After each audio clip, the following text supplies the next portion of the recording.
¿Qué tal? Buenas tardes. ¿Hola? ¿Se escucha? ¿Sí? ¿Estamos ya en el aire y esas cosas? ¿Sí? Bueno, muy buenas tardes a todos. Como sabéis, este es un ciclo más, es un webinar más del ciclo de gestión del talento que hacemos desde la escuela desde hace ya... creo que este es el 6º año, si no recuerdo mal, ¿verdad? Es el 6º año. Gracias a todos por venir. A los que estáis aquí, en torno a 70, 75 personas, muchísimas gracias. A todos los que nos están viendo desde sus respectivas casas, oficinas y países. Sabéis que los que nos habéis visto en otras ocasiones por la web, en streaming, pues se conecta gente desde todas las partes del mundo donde hay alumnos o hay presencia de la escuela. Me han dicho que hay unas 350, 380 personas inscritas online que nos estarán viendo en algún momento del webinar. Bueno, yo me presento muy brevemente. Estoy un poco acatarrado con la alergia y esas cosas, entonces no dejaré de toser. Mi nombre es José Díaz Canseco, como algunos veo aquí, alumnos y antiguos alumnos, sabéis. Yo soy profesor de la escuela, también soy consultor en la consultora de Humantouch, como algunos sabéis también. Y hoy tengo la suerte de estar rodeado de headhunters, de profesionales del mundo de la selección, del search. Pues bueno, intentamos traer de lo mejorcito y esta es una de las ocasiones en las que lo hemos conseguido. Me hubiese gustado traer mucha más gente, pero no podemos traer más de 3-4 personas, ¿vale? Bueno, os presento brevemente y luego seguimos con la introducción. Empiezo por Gadea, lo leo con tu permiso. Gadea Zumárraga, que es Associate Principal en Principal Partners, que es una firma de Executive Search. Gracias por venir por primera vez, viene Gadea. Gracias a vosotros. Bueno, a Pablo los conocéis algunos, que lo habéis visto supongo otros años, los que estáis entre un programa y otro. Pablo Gutiérrez Jodera, perdón, es socio de Zabala Civita Executive Search. Pablo, gracias por venir otra vez. A ti por invitarme. A mi derecha tengo a Marco Laveda. Marco es el director general de Robert Walters, una firma de selección y search que seguro que conocéis también. Gracias, Marco. No, gracias a vosotros por invitarme. Y finalmente, pues a mi amigo Alfredo Santos, que es director general de la parte de Executive Search y Recruitment de Hudson, España. Buenas tardes y gracias. Hola, ¿qué tal? Perdón, pero me voy a quedar sin voz. Bien, como decía, sabéis que en estos webinars lo que hacemos es daros pautas, herramientas, consejos, tips sobre vuestra carrera profesional, sobre cómo buscar trabajo, cómo hacer un currículum, cómo pasar un proceso de selección, y en esta ocasión considerábamos importante que también hablásemos de headhunting, ¿vale? ¿Qué es el headhunting? ¿Qué sentido tiene en España? ¿Qué tipo de procesos llevan los headhunters? ¿Cómo me acerca un headhunter? ¿Cuál es el perfil que un headhunter busca? El perfil que ellos consideran más interesante. Y como siempre hacemos, vamos a hacer un pequeño repaso al mercado laboral español, con tu permiso. Sí, claro. Ya está, ya veo bien. Vale, un muy breve repaso al mercado laboral español, en el que, bueno, en los últimos aproximadamente 3-4 meses, pues tenemos bastantes buenas noticias. Como veis el gráfico superior izquierdo, la evolución de la tasa de desempleo, y es la tasa buena, la de la encuesta de población activa, va bajando desde hace un par de años, año y medio aproximadamente. No baja tan rápido como subió en la época de crisis, pero la coyuntura es buena. En la parte derecha, y además España es uno de los países que más está reduciendo el empleo en estos momentos, en la parte derecha tenéis otro gráfico donde vemos los municipios con más desempleo o con menos desempleo en España, también en función de la zona de España en la que estéis, y estos son localidades, municipios de más de 40.000 habitantes, porque no podíamos meterlo todo en el gráfico. Es un gráfico de expansión dinámico que si vais a la web podéis jugar con él, como muchos de los que he traído hoy. Y veis, por ejemplo, que la zona de Andalucía, Canarias y Parla en Madrid, por ejemplo, son algunos de los que están en esas 4, 5, 6 poblaciones con mayor desempleo, y estamos hablando de 45 y 50% de desempleo en la población de ese municipio. En la otra parte tenemos ciudades como Pozuelo, Sant Cugat del Vallès en Barcelona, Tres Cantos, Boadilla del Monte o Alcobendas, que son las 5 ciudades de España de más de 40.000 habitantes donde menos desempleo hay, ¿vale? Esto yo creo que nos sirve también, en función de donde viva, están todos los municipios españoles, y saber qué tipo de políticas o qué tipo de empresas hay arraigadas en esa ciudad. Pasado. Esto es el pasado. El futuro. Luego nos dicen que los de recursos humanos no hablamos de datos. El futuro. PIB, Producto Interior Bruto. Sabéis que en los últimos días se ha actualizado la contabilidad nacional y por lo tanto el PIB ha pasado de la previsión del 2,5, si no recuerdo mal, al 2,9, que es el dato que aparece aquí en el gráfico, línea azul. Dato realista, en base al cual se hacen los presupuestos generales del Estado. Dato pesimista, que es la línea roja y no siempre se dice, es el 1,8.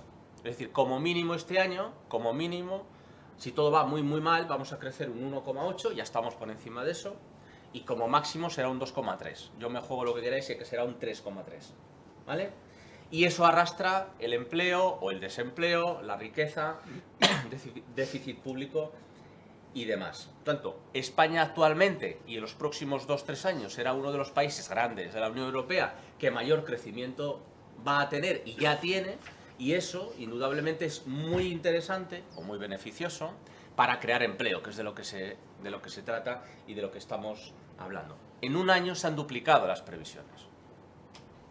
Más datos. ¿Qué tipo de vacantes hay?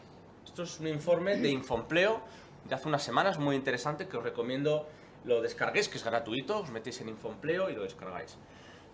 Perdón, en Infojobs. De todas las vacantes que ha habido el año 2014, el 82% eran de empleados. Vuestro perfil es un perfil más de responsable, manager, directivo, ejecutivo. Los puestos de dirección, gerencia, consejo de administración supusieron el 0,86% de las vacantes. El 0,86% de las vacantes. Y las posiciones tipo manager o responsable intermedio estaban en torno al 3,37%. Siempre datos de Infojobs. Si utilizamos otra fuente, los datos pueden variar.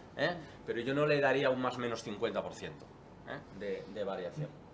¿Qué tipo de experiencia se está buscando en el mercado en general? No solo el tipo de posiciones que los headhunters que están en esta mesa buscan, que pueden ser un poco más específicos y ellos nos lo dirán. Bueno, pues el 42% de las vacantes no requieren una experiencia previa o una experiencia no relevante. En torno al año de experiencia, el 30,42%, y 5 años o más de 5 años de experiencia y nos vamos a 2,85%.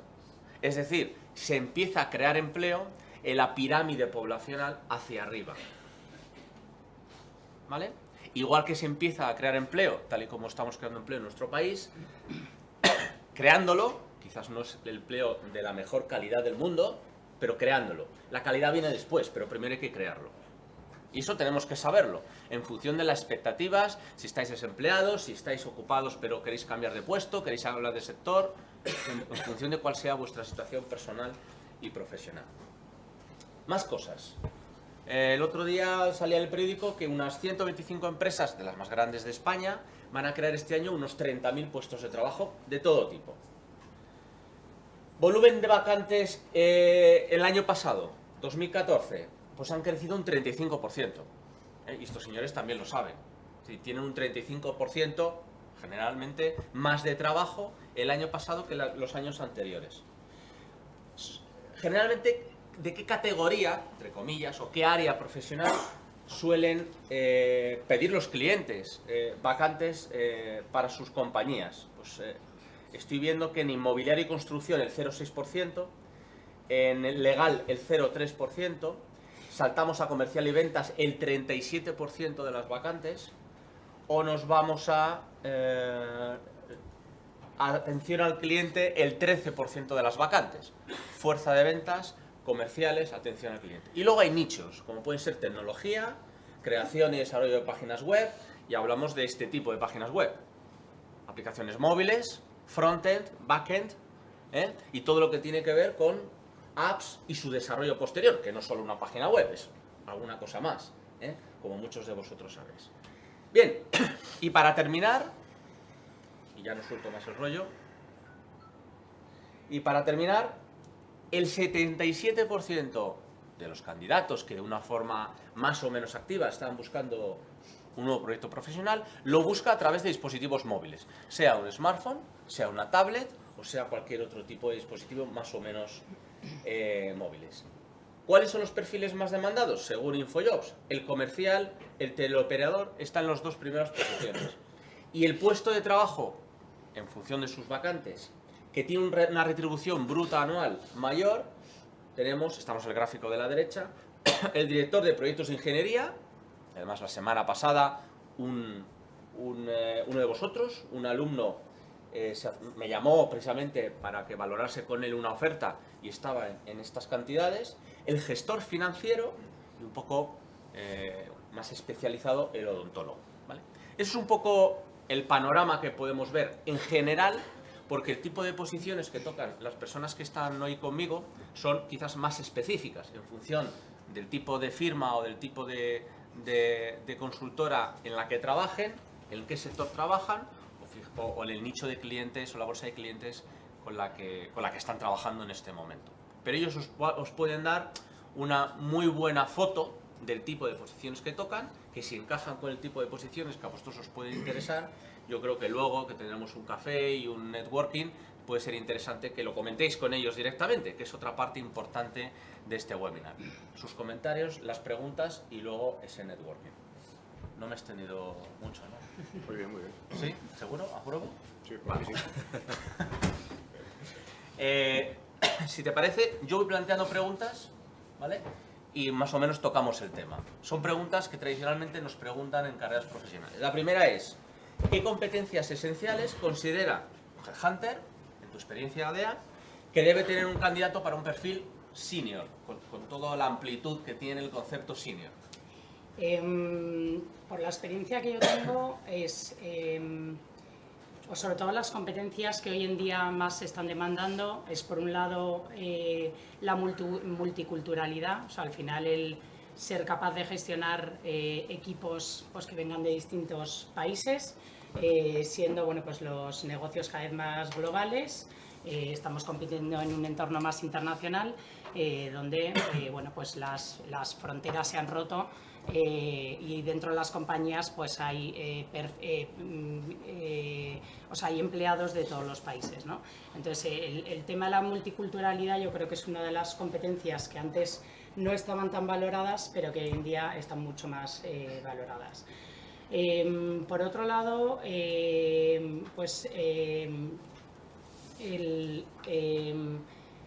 la flexibilidad, ¿vale? Y tener un perfil innovador.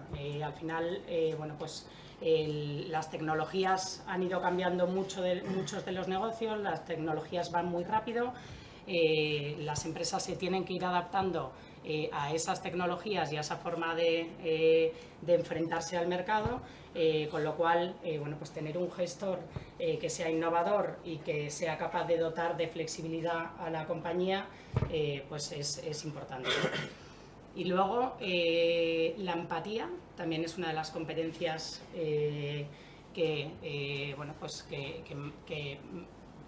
que más valoramos para un gestor, que al final es bueno, pues la capacidad de ponerse en el punto de vista de otro, que puede ser me pongo en el punto de vista de cuál es mi cliente como empresa, ¿no? O quién es mi consumidor, me pongo en ese punto de vista y desde ahí pienso qué es lo que yo necesito para poder actuar y tomar decisiones estratégicas. Yo creo que básicamente esas son las competencias. Claro, luego cuando entras en cada uno de los perfiles más específicos, pues ya puedes hablar de otro tipo de competencias, ¿no? Y el trabajo en equipo, por supuesto. Yo totalmente de acuerdo. Yo lo que distinguiría quizás y últimamente se va en perfiles senior, también habría que definir un poco qué es un perfil senior, pero bueno, a partir de 10 años de experiencia, una cosa así. Definirlo si queréis, lo que es para cada uno de vosotros. Es que depende de la compañía, depende de la madurez de la compañía, depende del mercado, depende de muchas cosas. Pero bueno, yo creo que 10 años de experiencia en casi cualquier sector puede ser un perfil senior. Hay competencias hard y competencias soft, y las competencias soft son yo creo que las que ha dicho Gadea. Las hard se dan por hechas, el que no las tiene casi que mejor ni te presentes, y las que se buscan cada vez más son todas aquellas soft, que son las que te ayudan a desenvolverte en el puesto de trabajo. Marco. Bueno, es difícil añadir más cosas a todo el repertorio de competencias que han sacado mis compañeros. Entonces, si yo pudiera decir algo sobre añadir algo, sería que cada vez buscamos más gente que pueda ser el embajador de la marca de la empresa que representa, ¿no?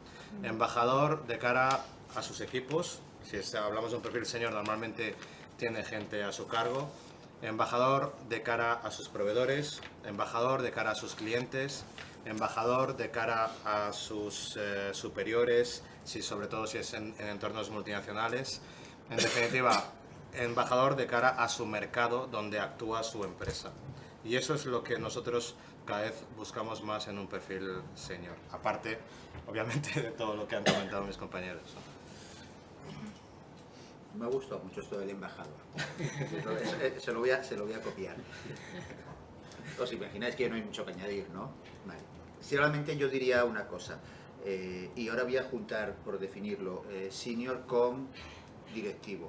Desde luego, lo que ya no es aceptable es el ejecutivo agresivo, como lo podíamos entender en los años 90.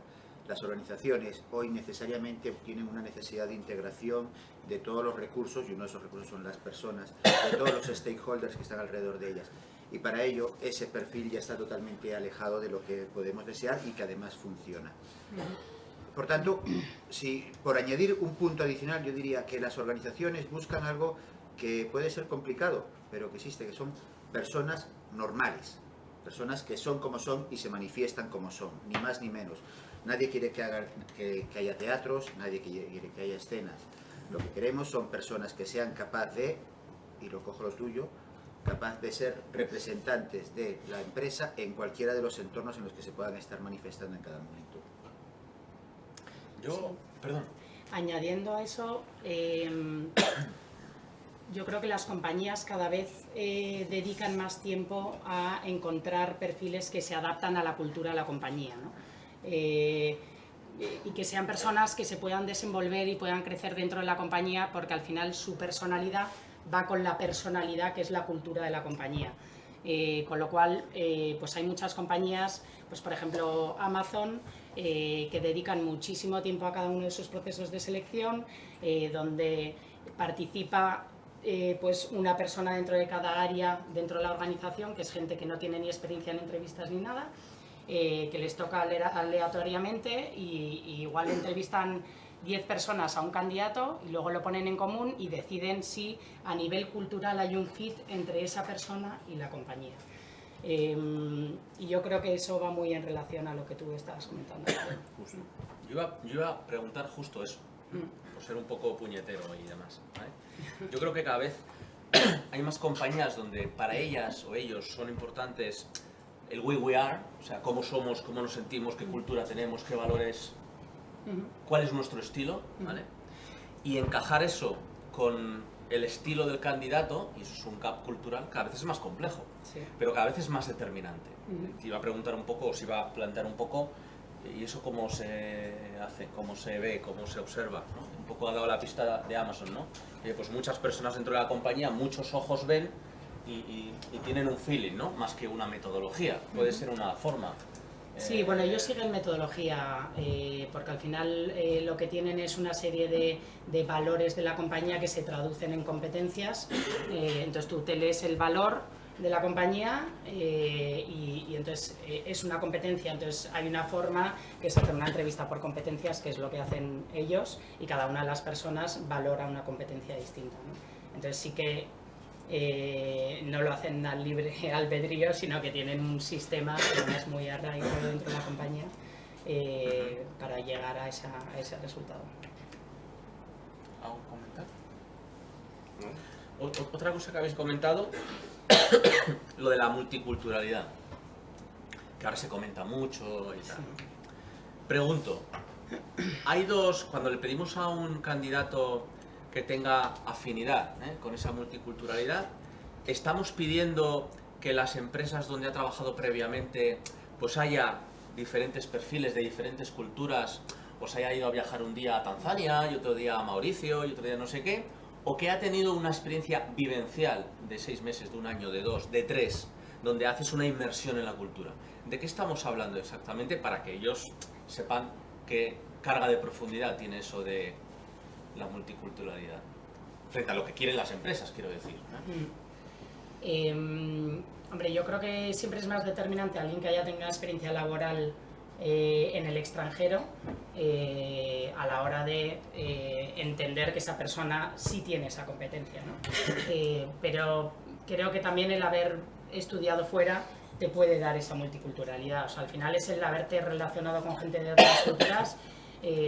Al final las competencias es un poco tu forma de ser, que lo eres en tu vida personal y lo eres en tu vida profesional. Con lo cual, si lo has aprendido en tu vida personal, lo vas a aplicar en tu vida profesional, ¿no? O sea, que los Erasmus son interesantes. Sí. La Claro, gente que ha sido Erasmus es interesante. La multiculturalidad, a ver, no es que eres multicultural o no eres multicultural, eres alto o eres bajo. Hay diferentes niveles e indudablemente esto, el tener desarrollada tu multiculturalidad no es más que un proceso de aprendizaje que va lleno de todos los ingredientes que le vas metiendo a la vida, pero exactamente igual que tu capacidad de comunicación o tu capacidad para gestionar la ambigüedad. O sea, que depende también, entiendo, de mi capacidad de absorber esa culturalidad. Bueno, las competencias en realidad todas se pueden desarrollar y entonces a lo largo de tu vida vas metiendo elementos que puede ser, pues ir a comer a un restaurante hindú o tener interés por eso, o pasearte por un museo, o viajar al África profunda, o haber trabajado en un entorno internacional. Cuanto más tengas, más cosas, más realidades te hayas visto expuesta, más multicultural o abierto de mente, como lo queramos llamar, vas a ser, indudablemente. Pero sí es verdad que al final sí marcamos una diferencia entre un perfil que ha trabajado solo en empresas de ámbito local con gente que ha trabajado en entornos multinacionales. Y ahí sí que es verdad que hay una diferencia que no es fácil de salvar. Sí. Y en ocasiones, de una manera incluso injusta. Sí, siempre. Porque no necesariamente, cuando se habla de la experiencia en un entorno multinacional, no necesariamente tiene que ser mejor que un entorno local, ni siquiera diferente. Y por otro lado, muchas veces consideramos, a ver, España está llena de multinacionales. Yo esta mañana tenía una reunión con un cliente que me discutía sobre una empresa multinacional española que es verdad que tiene un valor de capitalización no excesivamente alto en bolsa, pero porque tiene poca, el floating rate es pequeño, pero si estuviese toda, se estaría en el IBEX 35 de lejos. Y me discutía que fuese internacional, estando multinacional, estando en 45 países. Pues claro, vale, es española, pero es multinacional. Y luego, entre las empresas locales españolas, con este mismo caso, este mismo cliente, hombre, pues una empresa española, por muy española que sea, de 3.500 personas, pues hombre, creo que ya puede ser suficientemente representativa dirigir una unidad de negocio ahí. Desde luego. Sí, sí, por supuesto, pero bueno, al final la vida laboral es corta y uno tiene que explotar al máximo sus capacidades una vez que ya somos un mando intermedio con ganas de ir a más, ¿no? No somos juniors y por lo tanto si tenemos una experiencia más profunda en empresas de ámbito local, pues es verdad que tendremos más posibilidades de encontrar un reto interesante en una empresa de ámbito local que en una empresa multinacional y viceversa, ¿no? Pero al final, gracias a Dios, se cruzan, ¿eh? Good. Segundo tema. ¿Qué estrategias resultan más exitosas y qué factores son críticos en la gestión de la propia carrera profesional? ¿Empezamos ahora por allí? Sí, ¿Os parece? Sí, hablo yo.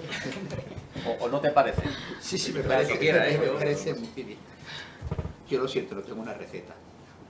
No tengo, puedo tener muchas ideas de cosas que se deben hacer y cosas que no se deben hacer. Entonces me dejáis que lo intente hacer como si lo fuésemos construyendo y a ver si hace algún sentido.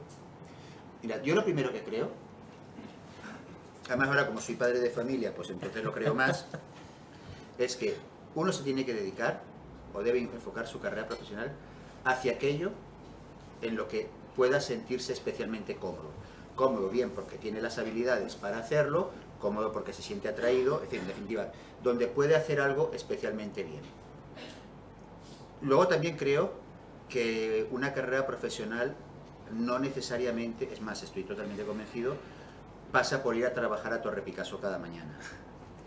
Creo que hay muchísimas carreras profesionales. En los datos que nos puso José, creo que el tercero o el cuarto ya no iba a Torre Picasso, que era el odontólogo. Eso es. ¿Vale? Entonces creo que hay muchas opciones. Entonces, pero bueno, si partimos del principio es identificar en qué puedo ser bueno y a partir de ahí empezar a construir en base a esto.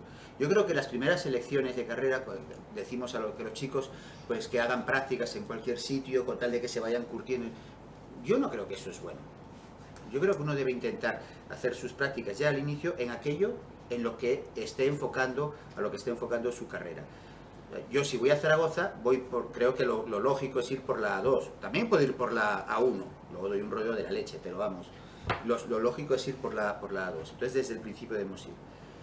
Creo que una carrera profesional se tiene que construir en cada una de las etapas y por supuesto siempre que sea posible de 4 o 5 partes, que es llegar, diagnosticar, definir un plan, ejecutar ese plan, recoger resultados y aplicar planes de mejora a continuación. Por tanto, los pasos en una carrera, no creo que sea necesariamente bueno estar 15 años en una organización, depende, luego ahora lo digo. Pero desde luego tampoco valen pasos de 2-3 años. En 2-3 años es imposible que hayas hecho estas 6 fases, que es lo que le vamos a pedir a un mando intermedio y a un directivo. Entonces hay estudios que dicen, nosotros hemos hecho un estudio que dicen que una persona que tenga 35 años hoy, cuando termine su carrera profesional, habrá pasado por 25 empresas. Seguramente esa será la media, pero no necesariamente eso será lo más exitoso. Si alguna vez, por ejemplo, lo que ha pasado en el BBVA, ¿no? Ahora la semana hace 10 días, ¿no? El cambio de toda la cúpula directiva, y habéis tenido curiosidad de ver los currícula de algunas de las personas que se han incorporado, verdaderamente sorprende, porque es cierto, son cambios muy frecuentes de entornos muy digitales, que era lo que se pretendía, pero no son la clásica carrera de 8 años en Morgan Stanley, 10 años en el Citi y finalmente acabó en el BBVA. Son cambios mucho más frecuentes. Vale, tiene que haber de todo. No obstante, desde mi punto de vista, la buena gestión de la carrera profesional requiere que en cada una de las etapas, siempre que sea posible, se cubran esas 6 fases. La segunda parte, cosa que creo que es importante en la gestión de la carrera profesional, es que uno tiene que estar entrenándose. Uno puede estar en el Madrid, o sea, en el Barça es mejor ejemplo hoy. Digo, por los resultados. Entonces, uno puede estar en un equipo puntero, pero si estás en el banquillo sistemáticamente, no vas a ir a mejor. Es imposible. Por tanto, tienes que estar en un campo donde tengas, o en un equipo donde realmente tengas las posibilidades de jugar y tomar un papel protagonista. Si eso no ocurre, es cuando te debes plantear el cambio.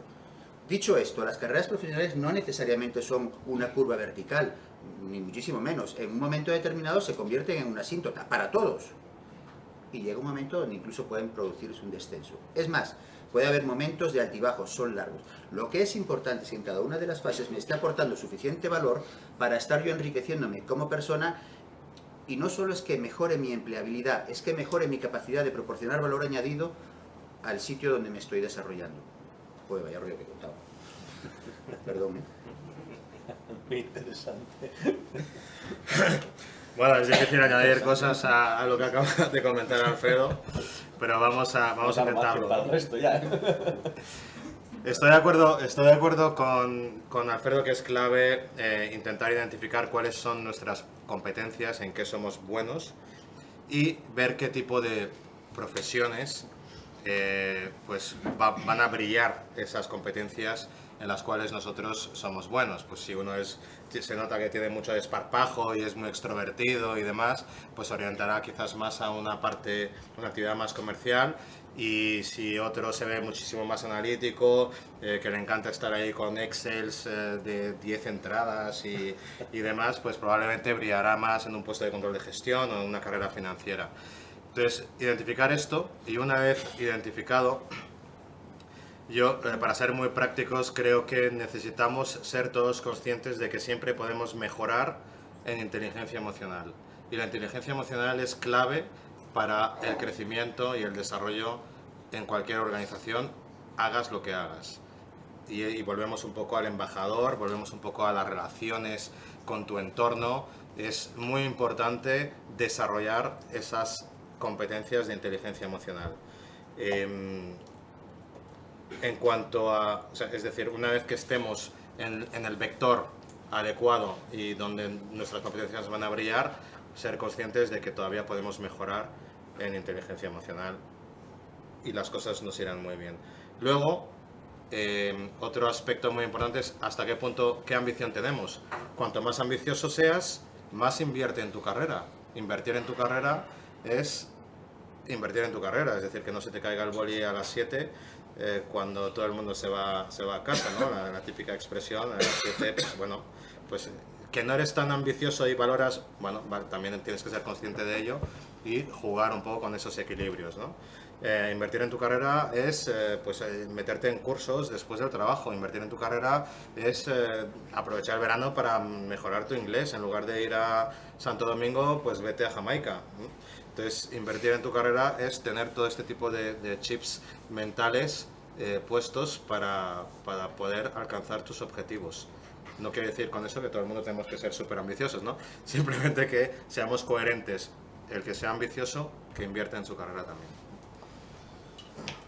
Bueno, yo intentar añadir poco. Es importante que te definas esas competencias en las que eres fuerte. Normalmente nos las decían nuestros padres: tú eres muy bueno haciendo esto, eres muy bueno haciendo lo otro. O en el colegio, aquellos en el colegio se preocuparon un poco. Pero realmente nadie te dice: oye, tus capacidades son esta, y con esto te puedes dedicar a esto, esto y esto. Eso debía ser el curso de orientación universitaria, ese que hacíamos antes, que orientaba a todo menos a la universidad. Bueno, el caso es que esto se hace con un folio en blanco y poniendo puntos fuertes, puntos débiles, los que tú creas, los que creen los demás, y los débiles lo mismo. Ir jugando con eso e intentar tachar. Si a esto lo unes, el saber qué quieres ser de mayor es importantísimo para coger tu folio en blanco ya dibujado y trasladarlo a una carrera profesional. En muchos casos, cuando llenas el folio, aún así no tienes vocación, no sabes muy bien qué quieres ser de mayor. Entonces yo recomendaría que abrieses el foco lo más posible en un primer empleo, que estoy de acuerdo que sí que marca y que hay que decidir bien cuál es el primer empleo. Intentar abrirlo lo más posible para ir cerrando a medida que vayas enterándote un poco de lo que es el mercado laboral. Y luego, dentro de una compañía, es evidente que, como decía Marco, la inteligencia emocional, tus habilidades, tus competencias soft te van a ayudar mucho más que las hard, que son las que te ayudan a conseguir un puesto inicial, pero no luego a despegar dentro de una compañía.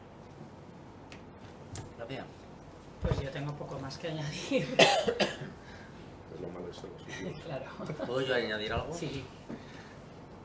La carrera profesional es una carrera de fondo. Yo creo que se ha dicho, ¿no? En varios de los comentarios. Es decir, lo importante no es llegar primero. Lo importante es llegar en las mejores condiciones a ese puesto y tener una visión a largo plazo. Segundo comentario. Hay que saber hacia dónde, que también se ha dicho, hay que saber hacia dónde quiero tirar. Y al principio es más complejo que al final. Era aquel anuncio que decían de Pirelli de la potencia sin control, no sirve de nada, ¿no? Es, tiro a todo. Si tiras a todo, me parece que no voy a tener éxito. Tengo que saber a dónde quiero tirar o a qué cosas, pocas, restringidas, pocos objetivos, quiero intentar lograr. Y luego, como decía Alfredo, hacer lo que me gusta, hacer lo que soy bueno y hacer lo que demanda el mercado. Claro, esas tres ecuaciones a veces, esas tres incógnitas a veces son difíciles de despejar, pero yo creo que va un poco por ahí como resumen a todo lo que se ha comentado. Esta ha gustado mucho, esta pregunta. ¿Cómo nos preparamos, cómo nos relacionamos, cómo nos acercamos, cómo convenzo a un headhunter de que yo soy muy bueno y de que se fije en mí y que me tenga en cuenta, y cómo me preparo esas interlocuciones, esas reuniones, sobre todo las iniciales, luego quizás un poco más sencillo. Ahora empezamos por ahí, si te parece. Sí, aquí hay que diferenciar entre si el headhunter en ese momento está con un mandato de búsqueda, buscando una posición a la que tú quieres acceder o no. En el caso de que así sea, creo que es mucho más fácil, ¿no? Porque al final llamas y dices, oye, me llamo tal, tengo este puesto, estoy interesado en este puesto que estáis gestionando, me gustaría hablar con la persona que esté liderando el proyecto. Entonces ya te presentas y ahí pues volvemos al mundo de las competencias y de la experiencia requerida para el puesto, ¿no? Al final, bueno, pues hay que tener muy claro qué es lo que está buscando el headhunter para hacer una buena presentación y una buena entrada, para que él entienda que tu perfil encaja en lo que el headhunter está buscando, ¿no? Y luego, por otro lado, está pues, el hacer un acercamiento a un headhunter cuando no hay un proyecto específico para el que estás optando, ¿no? Y ahí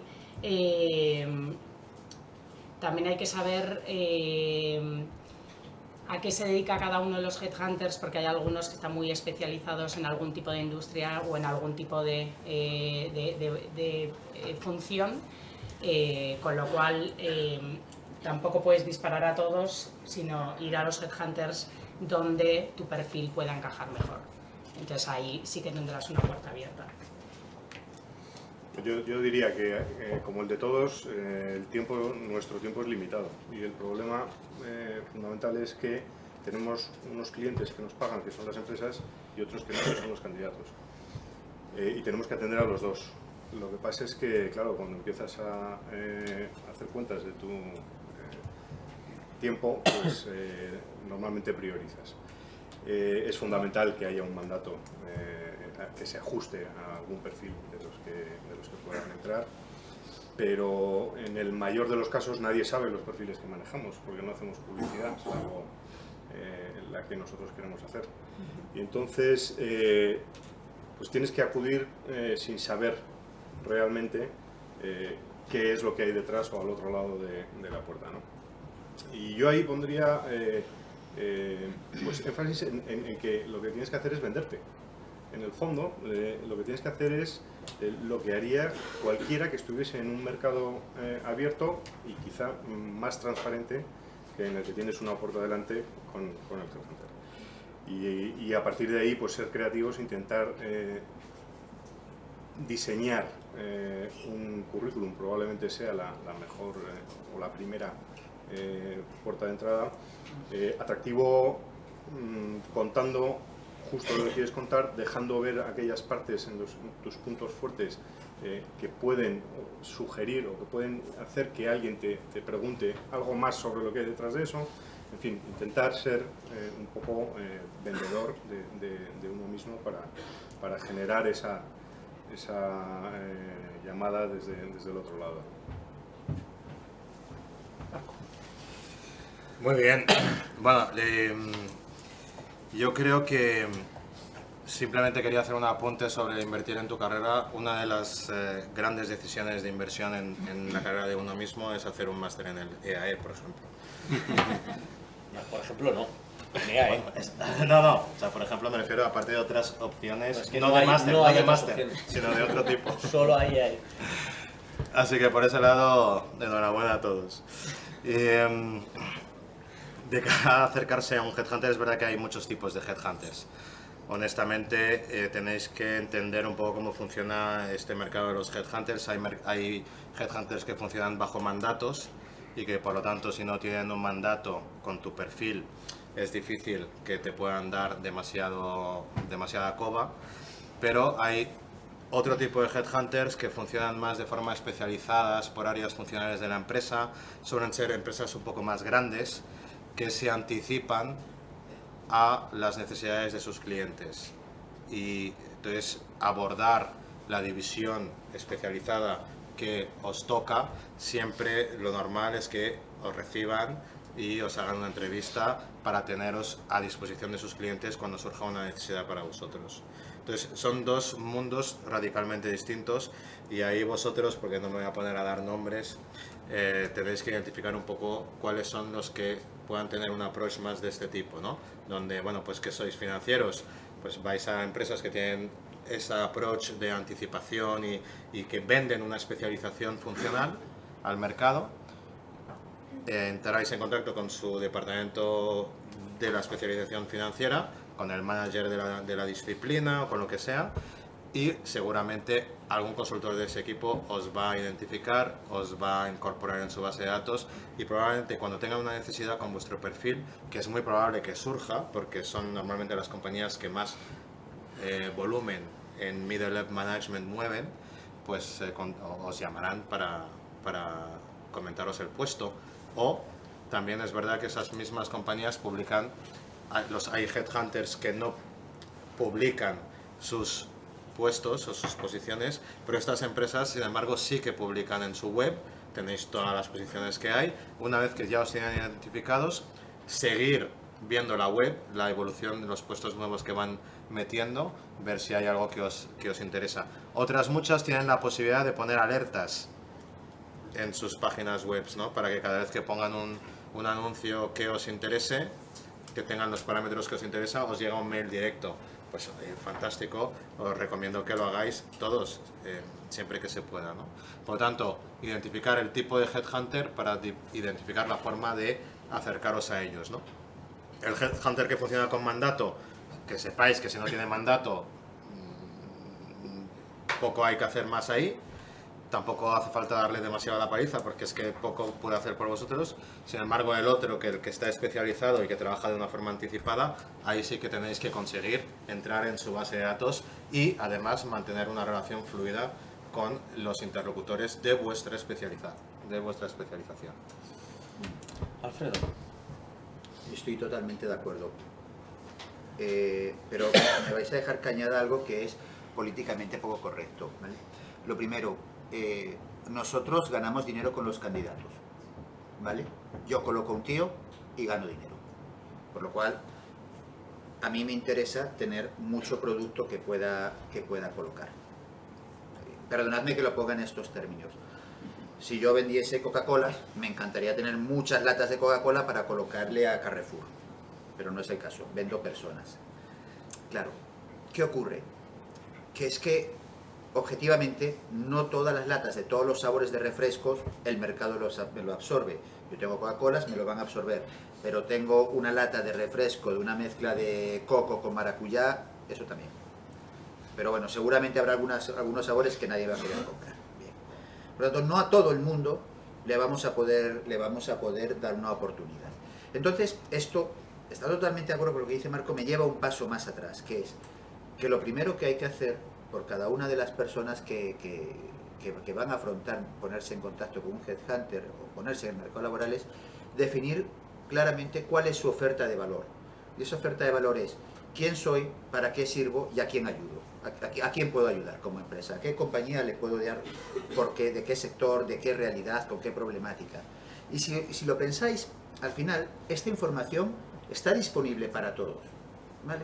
Imaginémonos, y bueno, ya antes he puesto el ejemplo del BBVA, sigo con el ejemplo del BBVA. ¿Qué sabemos hoy del BBVA? El segundo banco más grande de España, que está en una revolución tecnológica. ¿De acuerdo? Por tanto, si yo soy una persona que me muevo dentro del mundo tecnológico y tengo una inquietud por cambiar, es que sería el primer sitio el que querría aplicar, probablemente antes que a una consultora o alguna de las consultoras que trabajen para ello. Es un ejemplo burdo, pero es información que está en la calle. Una vez que yo he definido ese valor que yo puedo dar claramente, tengo que entender que no a todo el mundo le va a interesar mi valor. Bien, pero ya tengo eso. Y luego ataco al mercado y hago una selección, como decíamos, a quién sí y a quién no. Bueno, yo en una primera selección honestamente sería lo más exhaustivo posible. Y aceptando pues que a alguien le voy a gustar y a alguien no le voy a gustar. Alguien va a estar interesado en verme y alguien no va a estar interesado en verme. Y luego hacer un reminder sobre eso, como un proceso de venta. Una vez que lo he hecho una vez, pues un mes después o lo que sea, vuelvo otra vez. Y voy a partir de ahí haciéndome un filtro hasta que llegue la ocasión donde se coincide que lo que yo ofrezco efectivamente lo tiene el headhunter que le interesa. Incluso siendo, y en un caso de las empresas que son más proactivas, anticipando la necesidad del cliente, si yo tengo definida bien esa oferta de valor, pues va a ir mucho más rápido todo. Pero empieza en vosotros, en poner un producto bonito. Y una vez que tengo el producto bonito, venga, va, lo saco a la calle. Pero no al revés, porque es perder el tiempo y sobre todo es quemar cartuchos. Y estos no son infinitos. Muy interesante. Una pregunta que subyace aquí. ¿Es mejor ofrecerse? Es decir, ir a llamar, ir a buscar a Headhunter. ¿O quizás es mejor dejarse encontrar? Tener visibilidad. Hay gente cuando está en las compañías y dice, bueno, voy a preparar mi salida, me voy a poner a tiro. ¿Qué es mejor? ¿Ir a buscar? ¿O ir a llamar al Headhunter? ¿O ponerse a tiro? Nada es blanco y negro, ya lo sé, ¿eh? Lo que quiero es vuestro comentario. Bueno, yo lo que creo es que hay que preparar tu carrera profesional desde el principio con esa exposición al mercado y a las oportunidades. Es decir, no en un momento de tu vida, después de 25 años trabajando en la compañía, decides que te quieres cambiar. Y entonces me voy a poner en el mercado. Claro, ahí es complicadísimo. Si tú cuando empiezas a trabajar inicias ese contacto con un tipo de headhunters u otro y lo vas alimentando y lo vas manteniendo y vas estableciendo una relación, no tendrás ni que ponerte en el mercado ni que ser activo, porque ya forma parte de tu rutina diaria. Y en cualquier caso, si no lo has hecho, yo sería activo. Yo creo que quedarte parado esperando a que te llamen es complicado. Sí, yo estoy de acuerdo con Pablo en que para que vas a estar sentado, imagínate que no te encuentran, ¿no? Te buscan y no te encuentran, ¿no? Siempre corres ese riesgo. Entonces, y también estoy de acuerdo que al final es bueno estar visible siempre a lo largo de tu carrera profesional. Y no porque tengas un interés específico en moverte de compañía, sino porque puedes enterarte qué está pasando en el mercado. Siempre que hablas con un headhunter, al final está al tanto de qué es lo que está pasando, y también sabes quién te valora y cómo te valoran, que eso luego te puede servir a ti de cara a la compañía, pues a la hora de pedir un aumento de sueldo, ¿no? Dices, oye, que es que estoy mal pagado, porque sé que en otras compañías...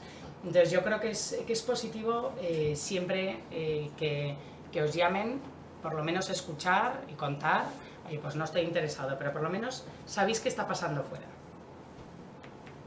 Relación. Que haya una relación ahí. Sí. No, sin lugar a dudas siempre hay que tener un perfil. Ahora las redes sociales, por ejemplo, profesionales, nos permiten tener un perfil totalmente actualizado y estar en mercado sin que eso suene a que tus jefes piensen que te quieres ir. Entonces la gran revolución es está un poco ahí, ¿no? Entonces yo creo que siempre tenemos que estar visibles. El ejemplo es Coca-Cola, ¿no? Que quien no conoce Coca-Cola, pero eso no le impide estar haciendo y gastarse un dineral en publicidad todos los años. En definitiva, siempre es bueno estar activos. Lo único que yo añadiría aquí también es que antes de tener una necesidad acuciante de cambio, poneros ya a buscar. Es decir, el buscar cuando la situación es insostenible es una mala estrategia. Antes, anticiparos a esto y poneros a buscar un pelín antes de que esto suceda. ¿Buscar cómo? Pues efectivamente empezar a enviar vuestro currículum a la competencia de vuestra compañía, a las consultoras, etcétera, etcétera. Moveros antes de que la sangre llegue al río. Oye, cuidado con las cláusulas de exclusividad, ¿eh? Ahora que has dicho. También, ¿Quieres añadir algo? No, simplemente el ponerse hoy en día en el mercado, lo primero, no es nada indecente, ¿no? Ni nada inmoral y que no tiene que parecer, se puede molestar mi jefe si se entera. Lo único para vosotros, crítico y fundamental, vuestro perfil de LinkedIn, vamos a vender una empresa, LinkedIn, ¿vale? Tiene que estar absolutamente perfecto. Y tiene que ser el fiel reflejo de lo que vosotros podéis, perdonadme que vuelva sobre la palabra valor añadido, sobre lo que vosotros podéis ofrecer de valor a cualquier organización. Eso es lo que usamos, ¿vale? Existe todavía la llamada directa, no sé, pero el 95% de los perfiles se localizan, o el 90%, se localizan a través de LinkedIn. Por tanto, eso es lo que vosotros tenéis que tener perfecto. No, el 90 no. Bueno, si tienes en cuenta el mercado en general, sí, porque las empresas cuando tienen departamentos de selección usan mucho LinkedIn. Los headhunters menos. Pero es que básicamente, aunque sea en la base de que en LinkedIn solo está un 40 o un 50% de los ejecutivos del mercado, con lo cual no puedes restringirte solo a eso. Yo creo que la población con la que estamos hoy, el 95% sí que está en LinkedIn. Luego hay una gran masa que no está en LinkedIn, que es la masa que no está aquí, que es lo que se llama los blue collars, ¿no? O la masa obrera. Sí, que eso no... Que efectivamente no maneja este tipo de red social y busca otros canales, pero en lo que nos atañe en esta población, yo creo que sí. Y luego está el top, el César Alierta de turno, que a lo mejor también tiene su perfil, ¿eh? César tiene perfil. Seguramente sí. Tiene, claro Sí que que sí. tiene, sí. Pero bueno, a lo mejor no sé si es la forma de abordarle porque yo no lo he hecho nunca. Y esa relación que entiendo que hay que trabajar, que mimar, pues yo tengo varios amigos que nos reunimos de vez en cuando y nos contamos cómo vamos y tal, no sé qué, y muchos me dicen, o algunos, me está acordando de uno, que dice, bueno, en un mes nos vemos, y yo a veces pienso, bueno, pues en un mes tampoco hace falta, ¿no? Verse todos los meses, ¿sabes? Porque si veo a 8 personas, que yo no soy headhunter ni nada de eso, hablo de relación profesional con amigos, con compañeros, con antiguos compañeros de trabajo. Si veo a 8 personas todos los meses, me bloqueo una semana entera, prácticamente. Todos los meses, cada 3 meses, cada 6 meses, quizás cada año es demasiado. ¿Dónde está el equilibrio lógico de una persona que está buscando empleo y que tiene sus 4, 5, 6, 7 headhunters con los que quiere mantener una relación? ¿Cada cuánto nos vemos? Yo diría... Una horquilla, si queréis. Sí, o al menos el reminder ese que habéis comentado antes, cada 3 meses, ¿no? O sea, piensas al final un mandato de búsqueda, depende de la compañía, pero pon que estás haciendo el proceso durante 2 meses, ¿no? Entonces 3 puedes coger cosas que están terminando, cosas que estén arrancando, entonces yo creo que cada 3 puede ser algo lógico, ¿no? Pablo, Alfredo... Sí, por ahí, yo creo que hombre, no hace falta efectivamente un reminder, es suficiente, no, Sí, tienes un para- mail, no aporta nada y al contrario, es casi se molestan las dos partes. Y además no siempre hay que quedar y verse. Claro. No. Puede ser un mail, Claro, puede un ser una mail, llamada, sí. puede ser un recordatorio, mandarte una noticia que te interesa. Sí, sí. Pues tener visibilidad, ¿no? En definitiva, ¿no? Que te tenga ahí la bombillita, Sí, ¿no? sí. Yo vuelvo a la diferencia en el tipo de actor del mundo del headhunting, ¿no? Volvemos al que anticipa, al que normalmente suele mover más volumen que el que funciona con mandato, etcétera, etcétera. Yo al que anticipa y demás le haría un reminder muchísimo más frecuente. ¿Verdad? Sí, sin lugar a dudas, pero efectivamente no hace falta quedar con él cada 15 días, pero sobre todo que esté muy orientado a su propia página web, porque es verdad que estas compañías además publican casi todo. Entonces es ver, oye, ¿y no encajaría yo en esto? A lo mejor ya sabes que no, pero bueno, es una excusa para que te diga que no, pero que no te preocupes, que aquí estamos, que tal, que te... Inteligencia emocional clave. Sentido común. y sentido común. Eso es. Vamos a la última pregunta. Pecados capitales. ¿Qué es lo que nunca tenemos que hacer, decir, comportarnos con un headhunter? Pues mira, la voy a contestar yo primero. Venga, ¿vale? dispara. Porque es de escasamente hace 2 horas. No ser honesto con el consultor. Decirle las cosas tal como son. Si algo te interesa, si algo no te interesa, no te interesa. Y no explorar las situaciones hasta el final, para a última hora y de manera confusa, apearte de un proyecto. Eso es sobre todo cuando es el final del proyecto. Lo cual no es lo mismo que decir estoy obligado a aceptar porque... No, para nada, esto es una fase. Pero esto se ve. Y cuando lo ves y pasa, joder, molesta mucho.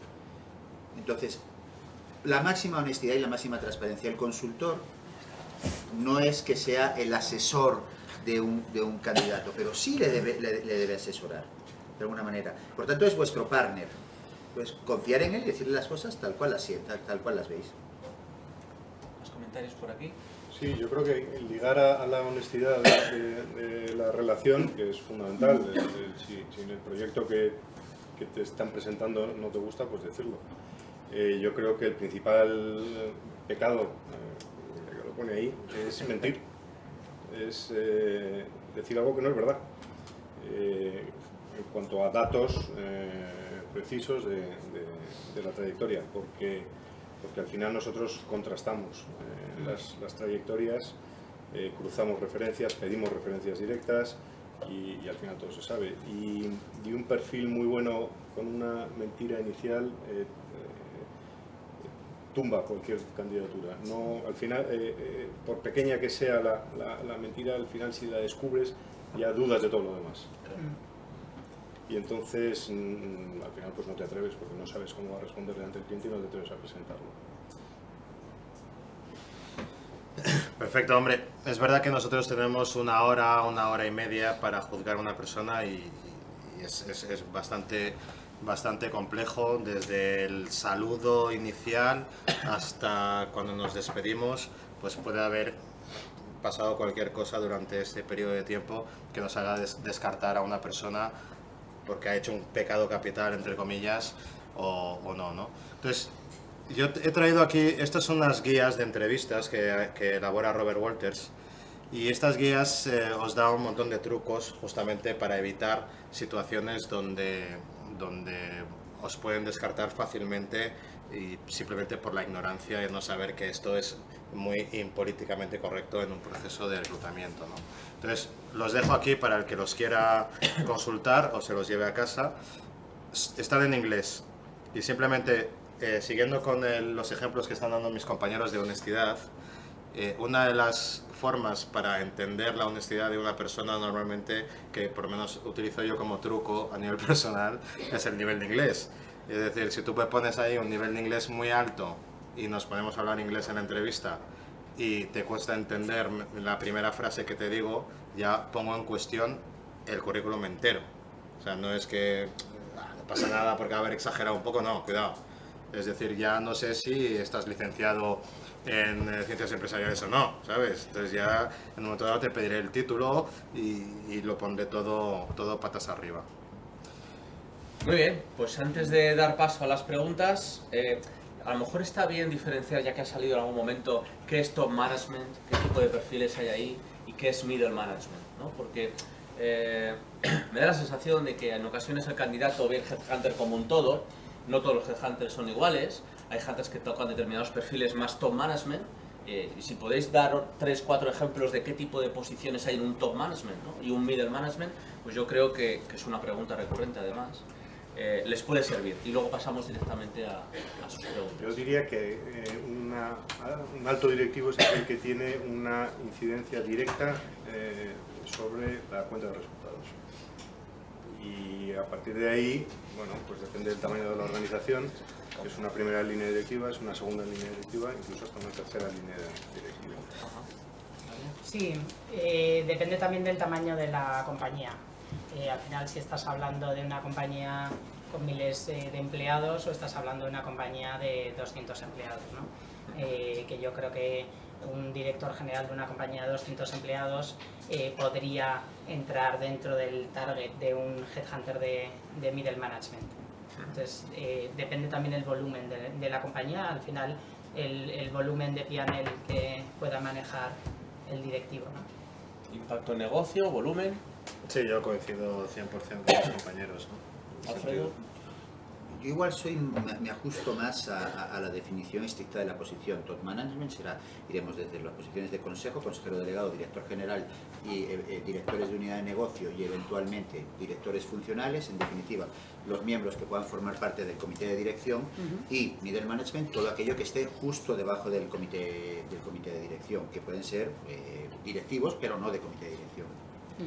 Muy bien, pues vamos a empezar con las preguntas. Tenemos dos tipos de preguntas. Tenemos un micro inalámbrico que mi compañera Teresa va a ir pasando la persona que quiera hacer preguntas, y también tenemos preguntas en el correo electrónico, Twitter y en Facebook, si no recuerdo mal, que ella me irá comentando y yo las tengo que repetir para que las personas que no están aquí presencialmente sepan de qué estamos hablando. Bueno, pues si os parece, comenzamos con las Vamos allá. preguntas de las redes sociales. ¿Sí? Carlos Hernández nos Carlos pregunta, Hernández. Sí. ¿cuáles son las competencias HAR básicas para ustedes? Vale, Carlos Hernández nos pregunta que cuáles son las competencias básicas para vosotros. Perdón, las competencias HAR básicas para vosotros. ¿Cuáles son? Para Pablo, lo de ello, ¿no? Que quiera. Yo diría, primero, la capacitación técnica. Segundo, la gestión de personas.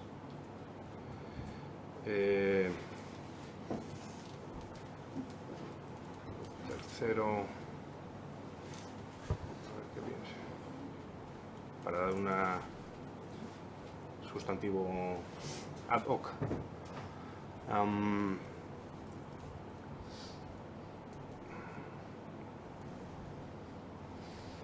Pues hasta 5 tiene que haber, ¿eh? Y mucho más.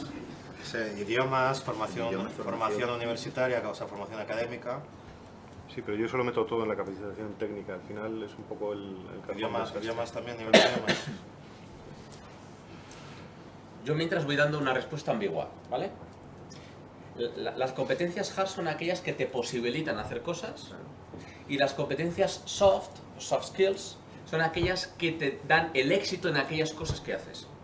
La inteligencia emocional es importante, ¿vale? Porque una cosa son las cosas que haces, un poco más las hard, ¿vale? Y otras cosas cómo haces las cosas que haces, que es lo que te dan éxito, no pagan al financiero solo por tener conocimientos financieros, sino cómo gestiona su política financiera, cómo hace el P&L, ¿vale? O cómo negocia el crédito con el banco, por ejemplo, o el sindicato, lo que sea, ¿vale? Tanto hard, aquellas que me posibilitan hacer cosas, soft, aquellas que me dan el éxito en cómo hago las cosas, ¿vale? Hablamos de competencias, de habilidades y demás, ¿vale? Mientras ganabas tiempo y eso. Sí, no, lo que pasa es que es complicado definirlas todas, porque normalmente se definen en función de una posición. Entonces, cada posición tiene sus competencias hard y cada posición tiene sus competencias soft. Van Las muy soft ligadas al quizás perfil. son más genéricas que las hard. Pero para intentar hacer un compendio de competencias hard, independientemente de la posición, yo creo que la capacitación técnica, formación, nivel de idiomas, formación superior, tal, ahí en un paquete. Luego la gestión de personas es tus habilidades directivas y tu capacidad también de comunicación, no necesariamente directiva, sino también con tus pares. Pues, eso también engloba dentro de las competencias de gestión de equipos. Y estaba intentando pensar más, está pero más o menos no me contestado, sale. ¿eh? Yo creo que está más o menos contestado. Carlos, siguiente persona. La siguiente.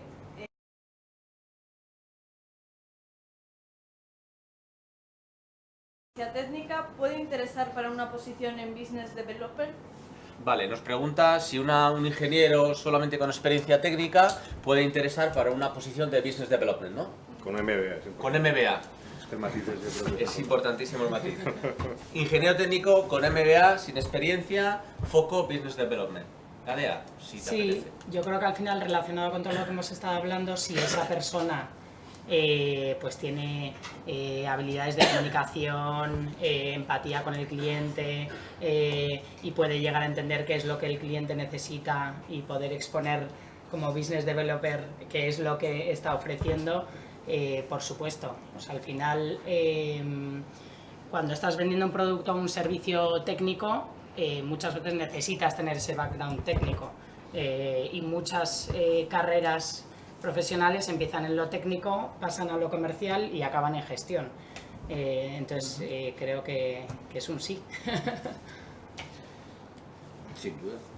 Más preguntas. A mí me gustaría añadir a Alexio, nosotros en Robert Walters tenemos 18 ingenieros que se dedican a la venta de servicios de recursos humanos.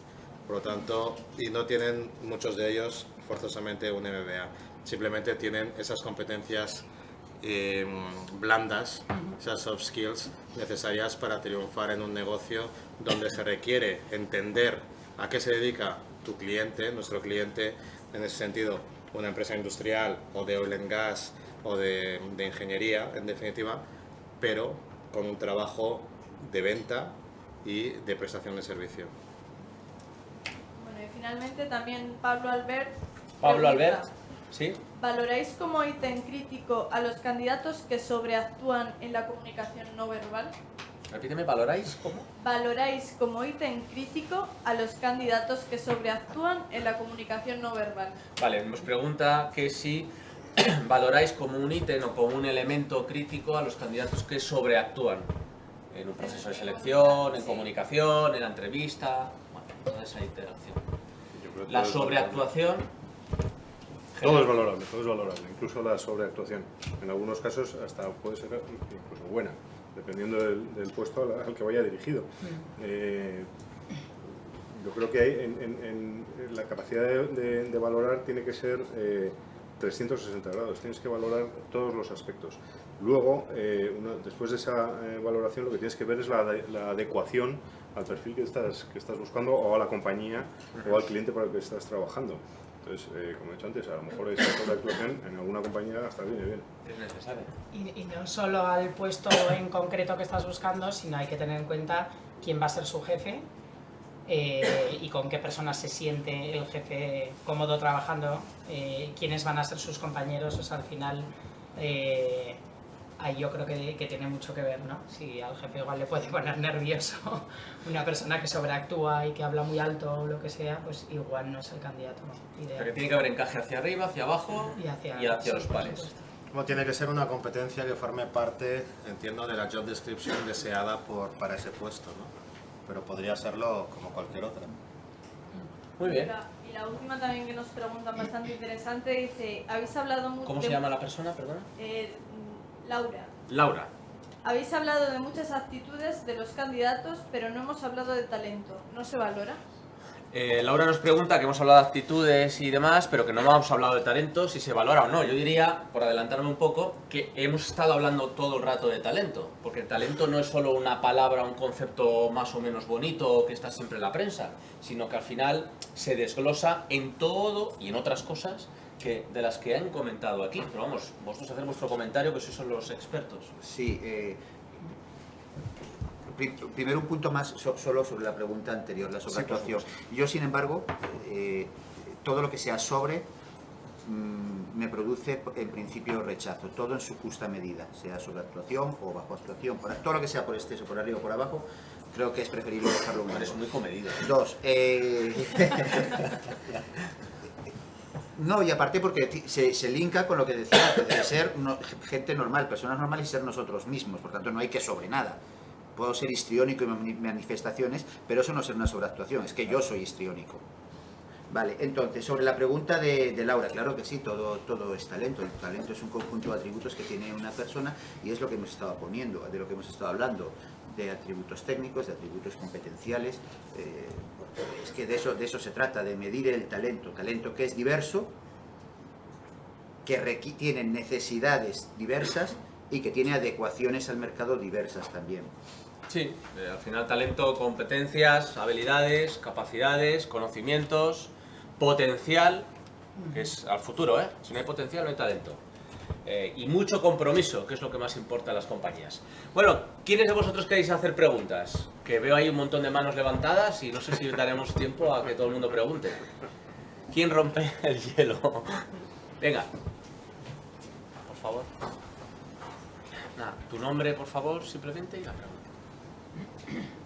Buenas tardes, soy Jordi y yo quería preguntarles, a pesar del perfil de candidato que pueda buscar la empresa, ¿existe alguna edad crítica actualmente en el que, pues, en mi caso, pues, para no perder el tiempo, pues no, ni el mío ni el de ustedes, pues no deberíamos estar? Sí, actualmente existe, las empresas actualmente dicen, bueno, pues está hasta aquí el perfil por esta edad, más pues, no nos interesa. Jordi, conociéndote me esperaba esa pregunta. Jordi, que ha sido alumno mío, pregunta si hay una edad crítica a partir de la cual dejamos de interesar tanto, ¿verdad, Jordi? ¿Te puedo interpretar así? Dejamos de Yo creo que interesar hace 5 años, 6 años antes de la crisis, podía ser que sí. Luego, durante la crisis también, porque los ERES limitaban muchísimo las edades de incorporación, porque tenías pactadas las de salida.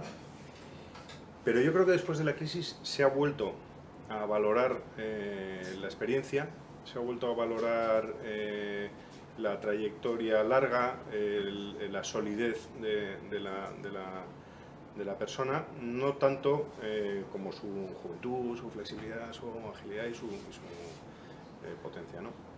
Entonces, sí, es más difícil, hay que ser realistas, es más difícil, pero no te autolimita.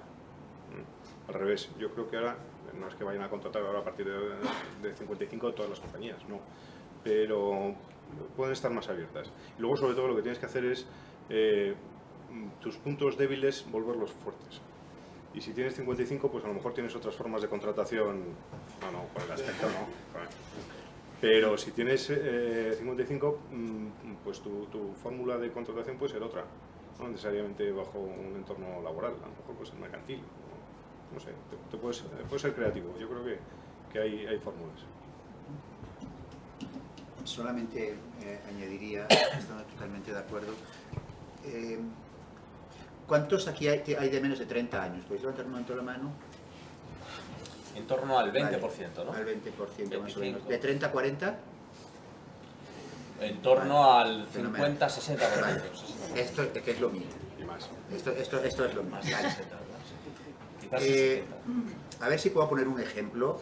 Es un poco machista, ¿vale? Y es un poco cruel, pero me dejáis que lo ponga y luego lo olvidamos que lo he dicho. Te recuerdo que hay 300 personas que te están viendo también allí, ¿eh? Eso es malo, pero bueno. ¿Diríais que una mujer de 50 años hoy es mayor? No, ¿verdad? Vale. Tú haces esta pregunta hace 15 años y dirías, la respuesta no hubiese sido sobre una mujer de 50 años, hubiese sido sobre una mujer de 40. Probablemente todos recordéis a vuestra madre mayor. Y a vuestra abuela ni os cuento. ¿Vale? Sin embargo, hoy, vuestros hijos, los que tengáis hijos, a vuestra madre la ven una señora joven y normal.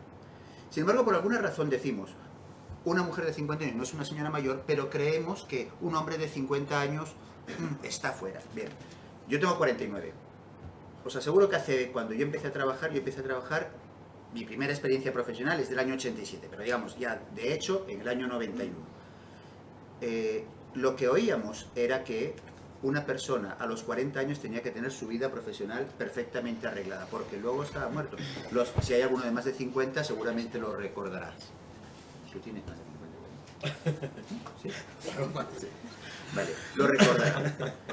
Tiempo después empezamos a decir que después de a los 40 no, joder, a los 40 es un chaval. Decimos, es un chaval con 40. Y decimos, con 50, ¿puede estar fuera con 50? No puede ser que uno de 50 esté fuera cuando con 40 es un chaval, o sea, no encajan las cuestiones. Entonces, ¿qué es lo que nos ha traído esto? O sea, cuando tú reflexionas sobre esto, ¿a qué conclusión llegas? Que el problema no es la edad. El problema es que hay una serie de variables que tienen que ir de la mano. Y esas variables son experiencia, nivel de posición ocupada, nivel de responsabilidad ocupada y años. Indudablemente, si tienes 55 años, nadie te va a contratar para vendedor de cereales en Carrefour. No va a pasar. No va a pasar porque quieres el chaval de 25 que luego va a ir progresando. Del mismo modo que no va a pasar que al chaval de 30 años le van a contratar para ser el director general de la empresa de cereales. No va a pasar tampoco. Por tanto, tiene que ser... si hay una coherencia en estas 4 variables que he comentado, el factor edad pasa a un segundo plano. Dentro de que, por supuesto, llega un momento que necesariamente si estás apuntando a un proyecto a futuro, de largo plazo, no sé qué, no sé cuánto, pues, bueno, pues a lo mejor con 60 años ya no debes de ser la persona porque no vas a tener la continuidad. Pero lo demás, creedme, para nada, cero. Y creo que el hecho de la crisis nos ha enseñado mucho. No esta, también la de las tecnológicas. Cuando la crisis de las tecnológicas, uno de los fallos cuando hubo el boom se reventó todo el rollo de las .com, no solo fue que los modelos de negocio no se sustentasen, tampoco son tan distintos de los de ahora. Simplemente es que las empresas estaban gestionadas por chaval. Yo me acuerdo, en aquella época empezamos a trabajar para una de las .com más fetén de aquel momento. Y es verdad, iban chavales que no sabían absolutamente de nada de gestión, muy creativos, estos tíos, y ocupaban los puestos de verdadera toma de decisiones. Pues normal, se va al garete, pues lo que yo le doy a mi hija las llaves de la gestión de la despensa de casa y lo normal es que se vaya al garete. Pues esto es igual. Por tanto, la edad hay que darle la importancia que tiene, que es que no vaya acompañada de todo lo demás. Yo creo que los límites se están difuminando, ¿no? Con el hándicap del sector, de la cultura de la compañía, determinadas especificidades.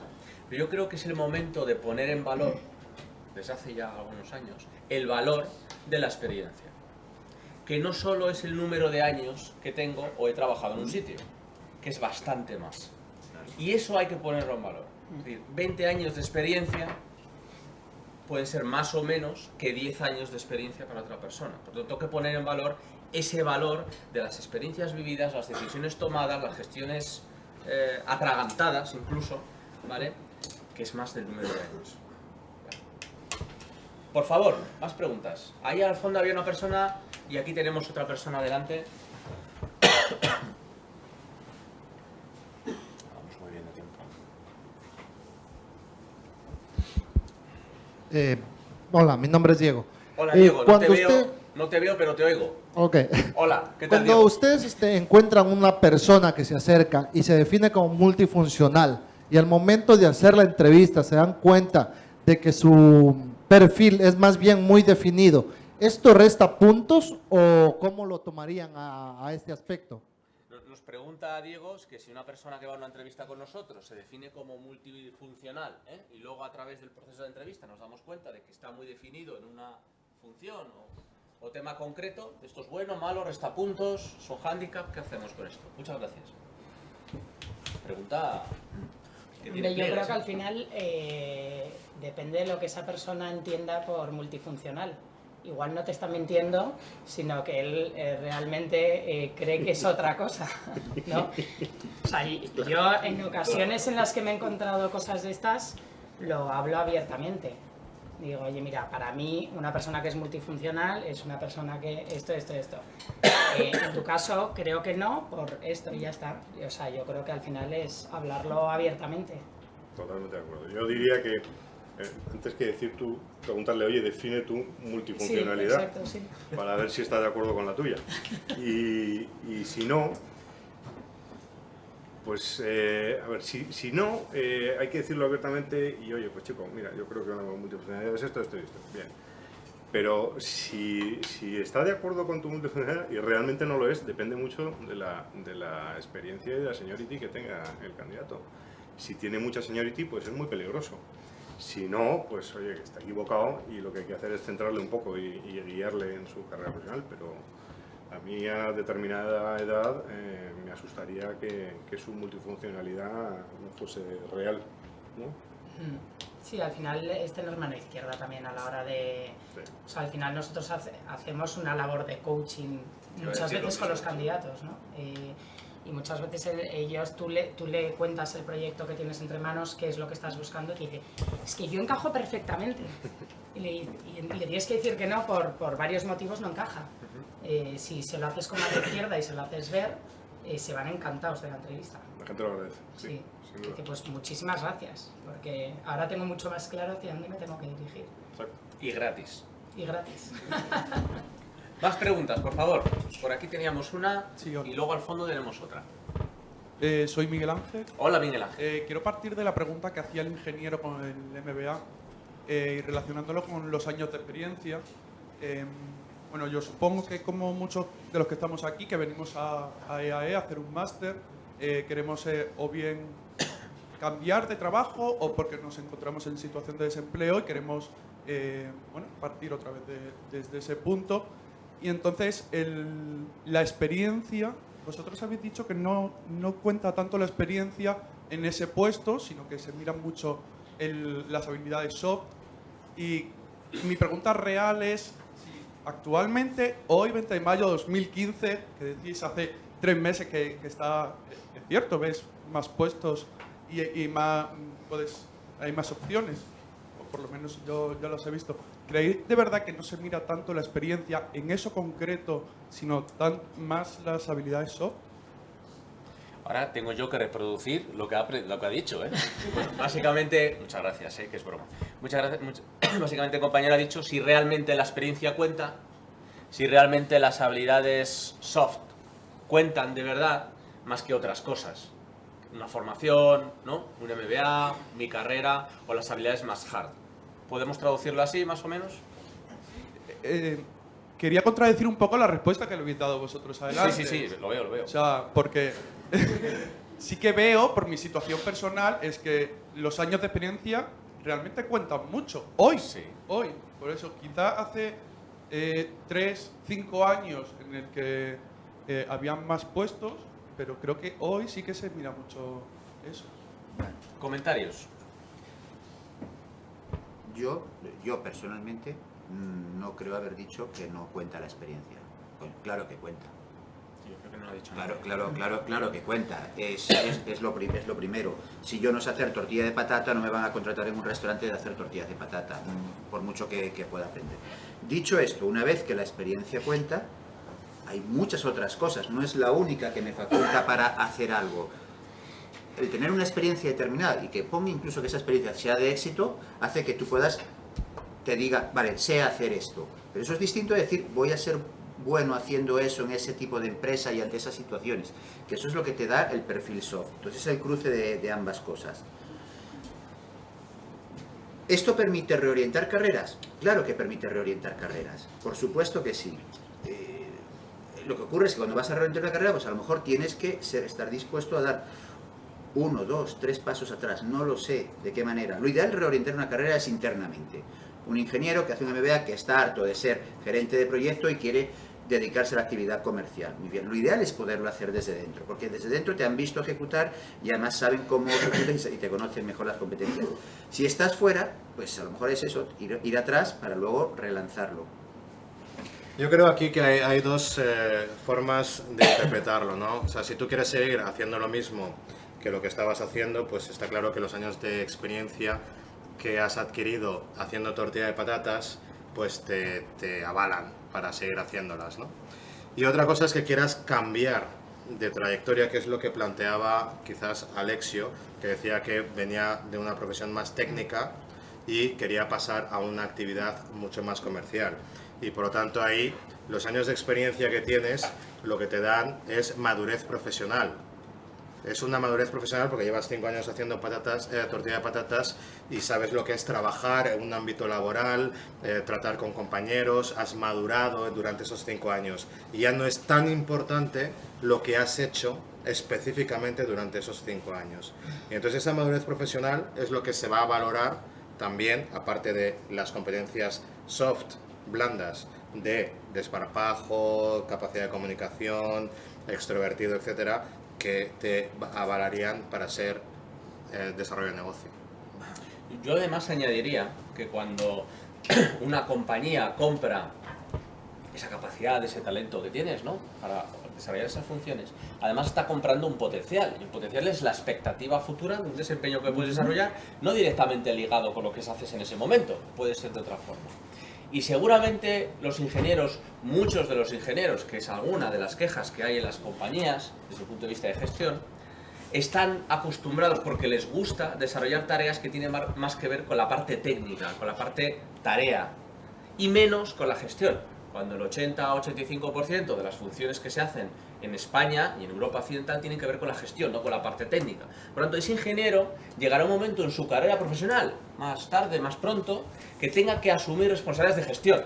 Cuanto el potencial lo tiene que tener para hacer otras cosas. Cuidado, porque para desarrollar habilidades que tienen que ver con gestionar cosas a un nivel o a otro, ¿vale?, tienes que dejar de hacer otras. Y hay muchos ingenieros que no quieren eso. No, yo soy ingeniero. A mí no me digas que tengo que coordinar 20 personas o que me tengo que ir a Dubái a hacer no sé qué. Yo soy ingeniero, quiero proyectos. Pero llega un momento en tu carrera en el que tienes que hacer otras cosas, por lo tanto tienes que dejar de hacer algunas. ¿Vale? Y eso es la pura carrera profesional. Depende de la compañía, depende del sector, depende de tu especialización técnica, pero esas cosas pasan. Más preguntas, please. Pues, hola, soy Eva. Y que antes había estado comentando... No se te oye. ¿Ahora? Ahora sí. Sí.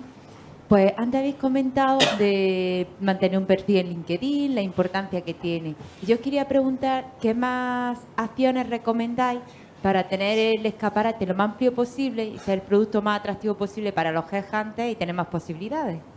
Muy bien, nos preguntan que en relación a lo que hemos comentado antes, de que tenemos que tener un perfil en LinkedIn adecuado, como decía Alfredo, ¿qué más podemos hacer en LinkedIn o en otros sitios para tener ese escaparate, ese front, ese escaparate en definitiva, adecuado para que seamos atractivos para los headhunters? Dispara si quieres. ¿Dónde estás? Joder, no veo nada. Sí. ¿Tú trabajas? ¿Eres, perdón? Fenomenal. Por tanto, ¿estás totalmente actualizada en lo que se refiere a tu mundo? Más allá de lo que es tu desempeño diario, incluso adelantándote a las necesidades que puedas prever que pueda tener tu empresa. Eres proactiva en todo eso, entonces no te preocupes, tienes un perfil atractivo. Quiero decir que cuando hablamos de tener perfiles atractivos, de lo que se trata realmente es que en aquello en lo que nosotros nos desarrollamos o nos queremos desarrollar, tenemos que estar constantemente actualizados. Y no nos engañemos. Si preguntásemos aquí, ella, muy bien, todos, ¿cuánto leemos nosotros sobre nuestro sector de actividad? Robert, mira, Marco, por ejemplo, nos conocemos hace yo no sé ni cuántos años, ¿vale? Y somos competidores, y somos amigos. Yo no tenía ni idea de que hacía esto. Y yo debería estar al tanto de lo que hace él, que es mi competidor. Que esto me parece una herramienta súper interesante de marketing para los candidatos. Me parece fantástica. Tiene un estudio de mercado aquí, del mercado laboral, fantástico. Yo no tenía ni idea que él hacía esto. Entonces, ¿cuántas veces miramos realmente qué sucede alrededor nuestro? En nuestro mercado, nuestros competidores, en nuestras posiciones, cómo están evolucionando, cuáles son las tendencias que hay en otros países. ¿Cuántas veces escribimos nosotros algo proactivamente? Tenemos un blog, tú eres un IT manager, podrías tener perfectamente un blog o participar con otras personas en un blog. Y eso es lo que hace el perfil atractivo, no es nada etéreo ni nada extraño. Es lo que las horas que nosotros queramos meter, es la inversión que decía Marco que queramos meterle a nuestra carrera profesional. Muy bien. Quizás a lo mejor hablaba más de la promoción del perfil atractivo, que ya lo tienes. En ese caso yo te recomendaría que fueses a toda nuestra competencia, entrases en sus páginas y en nuestras páginas web, mires si hay forma de introducir tu currículum, si no la hay, intentes ver si hay algún email de contacto y envíes a todos. Porque es una forma de decir, oye, estoy aquí, a lo mejor no me habéis visto, y para la próxima contar conmigo. Y en LinkedIn no hay que ponerlo todo, ¿vale? Hay que poner lo que considero interesante porque aporta valor a mi objetivo profesional. No todo. Así es. Preguntas por aquí había... Perdona. Carmen. Nos quedan 5 minutillos de preguntas, Nada más. Vale. Hola, me llamo Alberto. Mi pregunta era sobre la imagen. ¿Cómo es muy importante la imagen física para vosotros o os tenemos que replicar cómo vais vestido, cómo vais peinado? Un poco. Vale, Alberto nos pregunta si es importante la imagen, cómo vas vestido, la imagen física. Es una imagen fantástica, no te preocupes. Bueno, ¿hasta qué punto es determinante? Yo creo que es una pregunta súper interesante. Yo creo que es importante, sobre todo depende del puesto para el que estés optando y para qué compañía. O sea, quiero decir, si estás optando para banca de inversión, pues vete hecho un pincel, ¿no? Con tu corbata, tu chaqueta, perfecto. Si es para una consultora de tecnología, puedes ir en zapatillas de deporte. Entonces, al final, depende de la compañía que esté detrás. O sea, no solo el headhunter, sino cuál es la compañía que tiene esa vacante que necesita cubrir. Normalmente no lo sabemos, ¿no? Aquí pues depende. No, si te llaman, sí, te han llamado ya sí.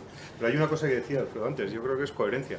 Sí. Si tú tienes un perfil determinado, pues vístete acorde a ese perfil determinado. Si, no va a llamar la atención, ¿no?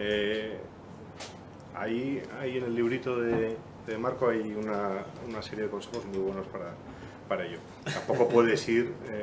Al final tú vas a vender más y a ellos no van a llamar tu consejero delegado para decirle, oye, ¿qué pasa aquí? No, pero digo, tampoco puedes ir intentando destacar en la vestimenta. No tiene sentido tampoco eso. Es un poco el sobre actuar. Vete como eres y con coherencia en tu forma de ser, ¿no? Y con coherencia con la profesión a la cual...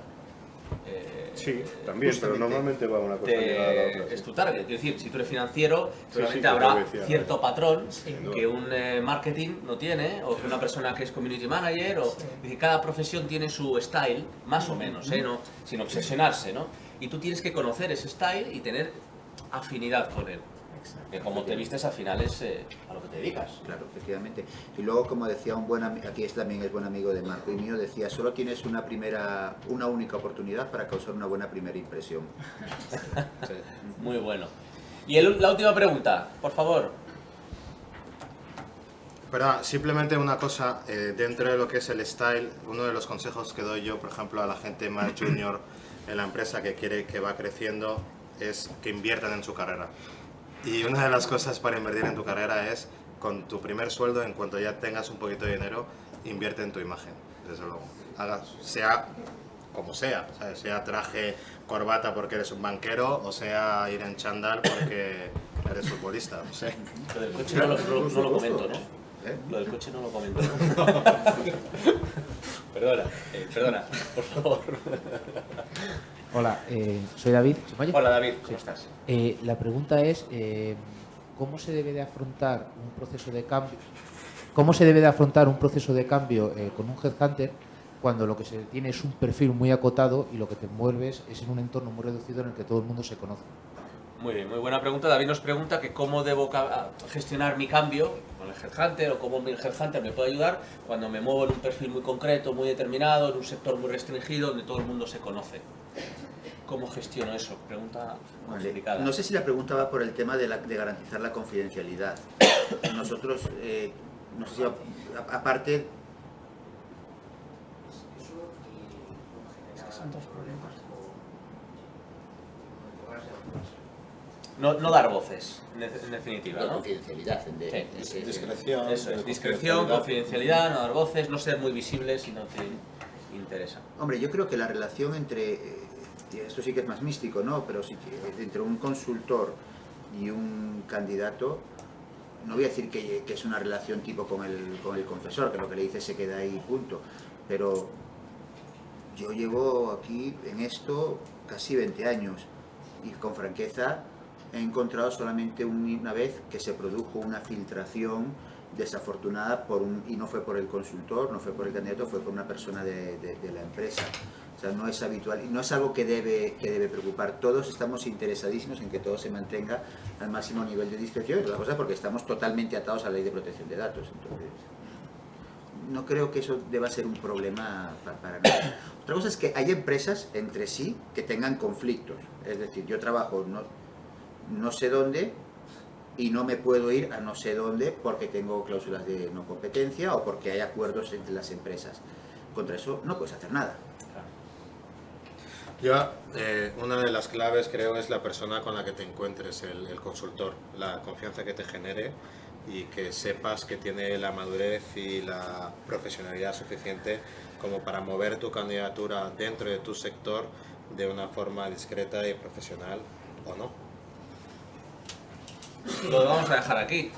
¿Quieres decir algo? No, que iba a decir, al final nosotros el 90% de los candidatos que recibimos y que tenemos en cuenta para posiciones que tenemos abiertas es gente que está trabajando, con lo cual se hace con muchísimo cuidado porque es una información muy sensible y al final va un poco en el ADN nuestro, ¿no? El tema de la confidencialidad.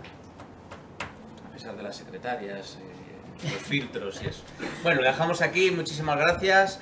Lo primero quiero dar las gracias a Adea, a Pablo, a Marco y a Alfredo. Os pido un aplauso, por favor, para ellos.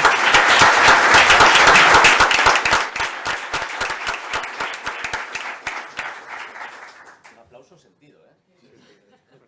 Bueno, la verdad es que da gusto disfrutar con sus comentarios y estar tan bien rodeado. Gracias a los que nos veis desde diferentes partes de España, de Europa, del mundo. Sabéis que en los próximos horas, días, os enviarán un link con el vídeo, con la presentación y demás datos. Y estamos a vuestra disposición para tomar un café y comentar lo que queráis. Muchas gracias y hasta el próximo webinar.